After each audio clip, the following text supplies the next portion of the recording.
안녕하십니까. 12월 30일 금요일 말씀 묵상 함께 시작하겠습니다.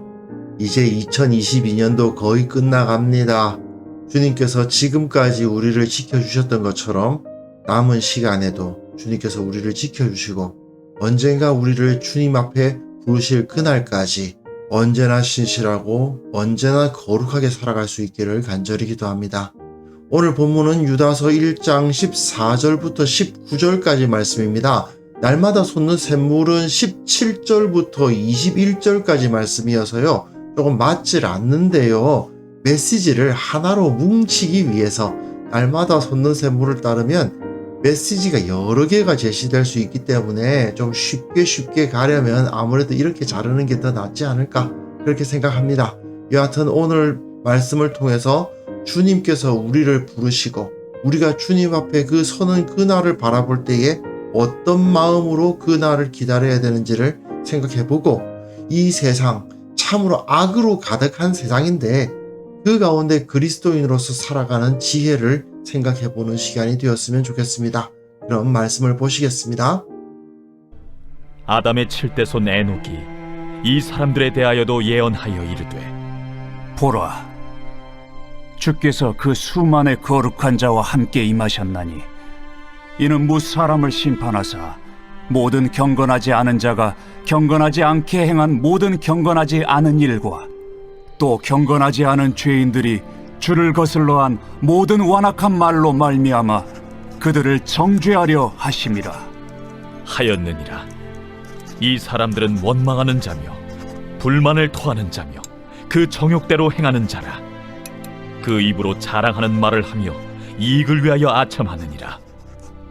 사랑하는 자들아, 너희는 우리 주 예수 그리스도의 사도들이 미리 한 말을 기억하라.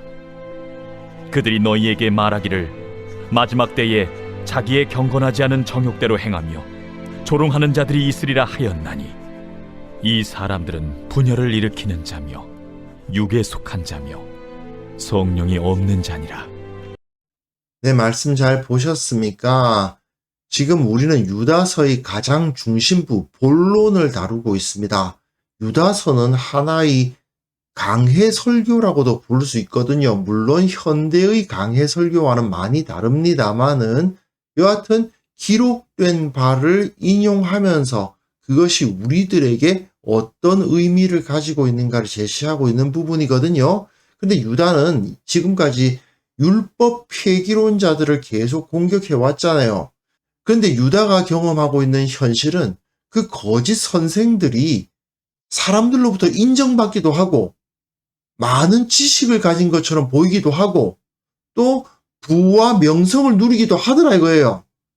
하지만 유다는 저들이 지금은 저렇게 소위 잘 나가는 것처럼 보일지 모르나 결국은 멸망할 수밖에 없다. 하나님에 의해서 완전히 망할 수밖에 없으며 하나님 앞에 서면 심판을 당할 수밖에 없다. 그 이야기를 하고 있어요. 그래서 오늘 본문에서는 에녹서라는 이 위경입니다. 그 당시에 초대교회 사람들에게 읽혔던 하나의 책을 인용을 하고 있고 그리고 사도들, 예수님과 함께했던 그 사도들이 교회를 가르쳤던 내용들을 언급하면서 저들 거짓 선생들은 결국 망할 수밖에 없다라는 이야기를 하고 있어요. 자, 본문 보시면요. 아담의 7대 손 에녹이 이 사람들에 대하여서 예언하여 이르되라고 되어 있는데 앞에서도 모세의 승천기가 언급되었죠. 유다가 이렇게 위경을 인용하고 있으니까 이 위경들도 권위 있는 하나님의 말씀이 아닐까? 이렇게 생각하실 수도 있는데 사실은 그렇게 보기는 어렵습니다. 다만 당시 그 사도들이 이때는 정경이 완벽하게 딱 규정되어 있지는 않은 상황이잖아요. 그리고 신약 성경이 아직 완성되지 않았을 겁니다. 아직 요한계시록은 안 쓰였을 때가 아닐까 생각이 되는데 물론 정확하진 않습니다만은 여하튼 그렇게 아직까지 신약 성경이 완성되지 않은 상황에서 그 당시 사람들이 여러 가지 문헌들을 읽었단 말이죠. 그러니까 많은 사람들이 그 문헌의 내용을 아니까 언급을 한 거죠. 그리고 유다가 이 에녹서를 인용하는 것은 정경 구약 성경에는 하늘로 올라간 존재는 있지만 에녹과 엘리야죠. 그 두 명이 다 땅으로 다시 내려와서 최후 심판을 행하리라는 메시지가 기록된 것은 없죠. 그러다 보니까 유다는 하늘로 올라간 에녹의 이름으로 기록된 이 책을 인용해가지고 에녹과 같이 예수님께서 하늘로 들려 올라가셨는데 그분이 다시 수만의 거룩한 자와 함께 임하실 것이다.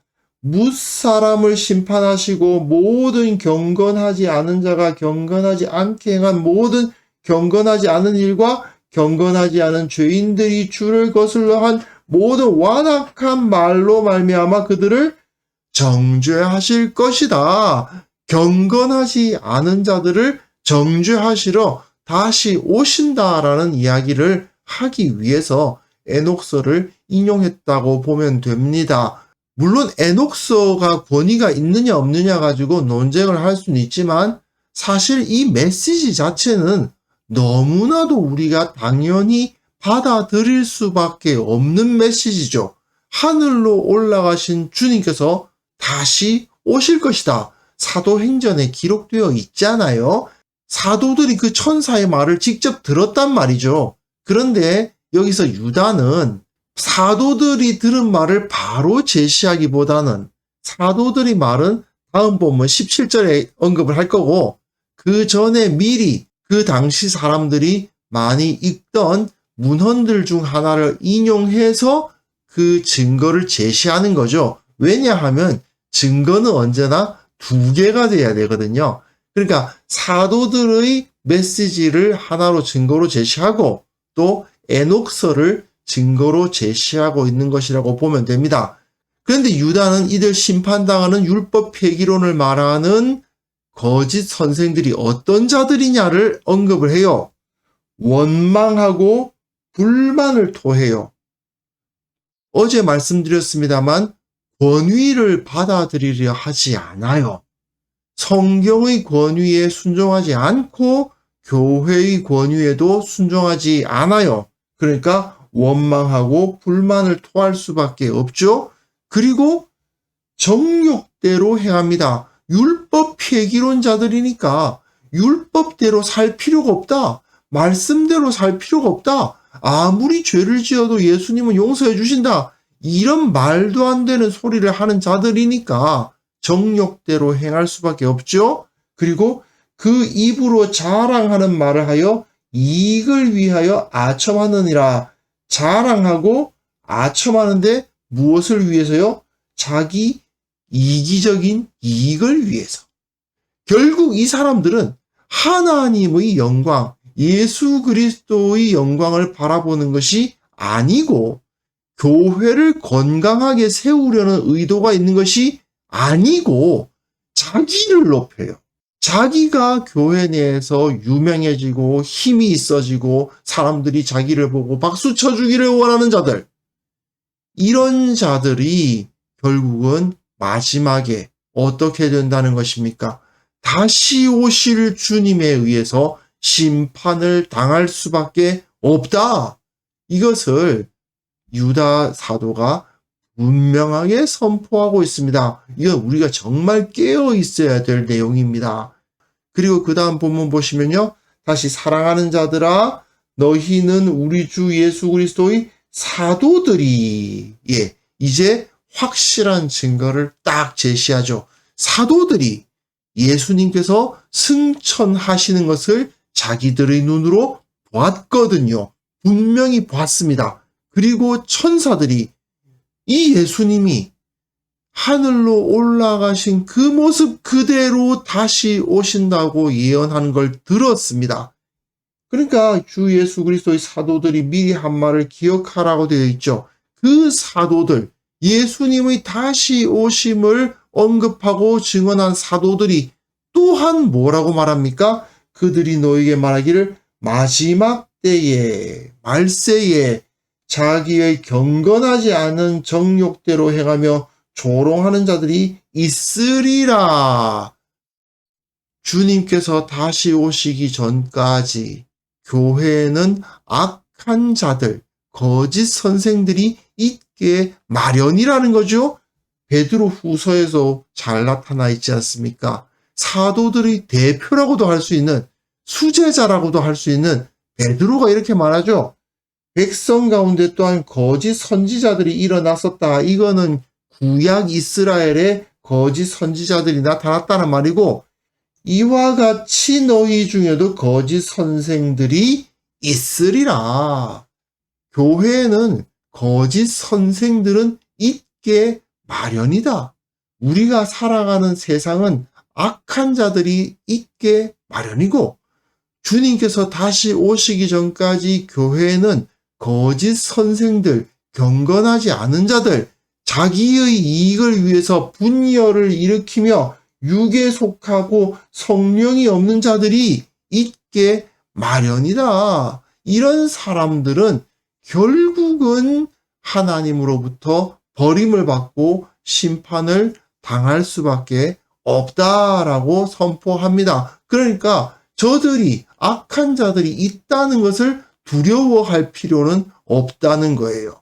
그들이 결국은 심판당할 거기 때문에 우리는 그 앞에서 두려움 없이 저들을 대적하고 저들의 가르침에 귀를 기울이지 않고 오직 하나님의 기록된 말씀, 사도들의 증언에 귀를 기울여야 한다라고 선포하는 것입니다. 이 사람들의 모습은 분열을 일으키고요, 육에 속했어요. 이 사람들이 사실 막 무아지경에 빠지고 신비 체험을 하고 그런 사람들이거든요. 그렇지만 이 사람들은 영적인 사람인 척 하지만 사실은 육신에 속했다. 그들에겐 성령은 없다 이겁니다. 자기가 기도를 많이 해봤는데 하나님께서 이렇게 말씀하신다 이런 식으로 말하는 자들이 있는데, 물론 개개인적으로 그런 체험을 할 수도 있어요. 그러나 자기가 한 체험을 가지고 다른 사람들에게 말하면서 형제 자매들까지도 자기가 하고자 하는 일로 이끌어들인다든지 조종하려 한다든지 자기가 리더가 되려고 한다든지 하는 것은 대부분 다 이런 자들입니다. 하나님께서 특별한 체험을 주시고 신비 체험을 주신 것은 나에게 주시는 은혜예요. 나를 붙들어 주시기 위해서 그걸 주신 거지, 그런 개인적인 체험으로 공적인 사역을 하도록 하시지 않습니다. 이걸 우리는 철저하게 깨닫고 하나님의 말씀이 우리들에게 먼저 제시되어야 된다.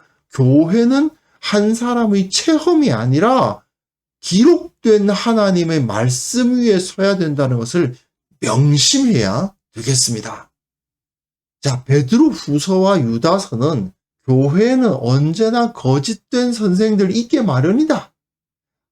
악이라는 것은 결코 영원할 수 없지만 우리가 세상 살아가는 동안에 언제나 악은 존재하게 마련이고, 거짓 선생, 이단들은 결국 심판을 당할 수밖에 없지만 그래도 교회가 이 땅에 존재하는 이상 늘 존재하게 마련이다라고 가르치고 있습니다.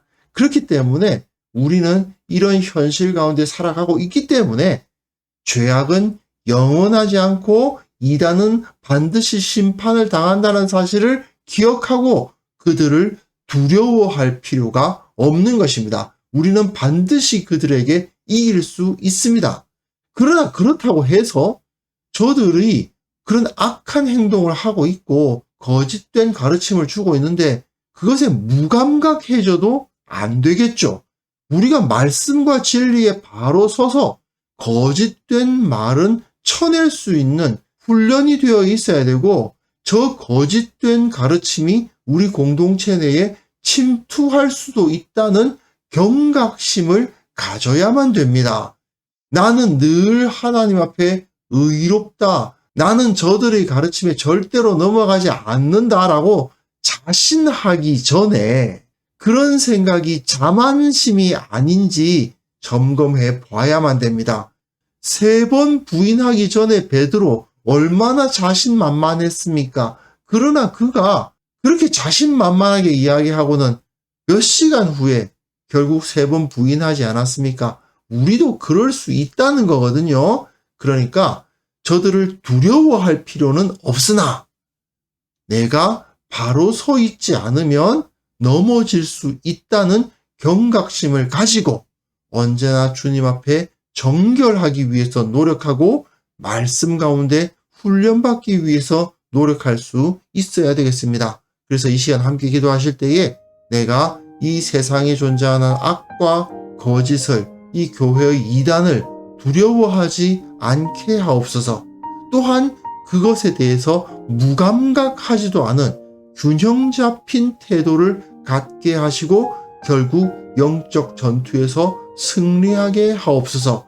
우리 교회가 참으로 진리 위에 바로 서서 이 세상 가운데 예수 그리스도의 영광을 드러내는 참된 공동체가 되게 하옵소서. 함께 기도하는 시간을 가졌으면 합니다.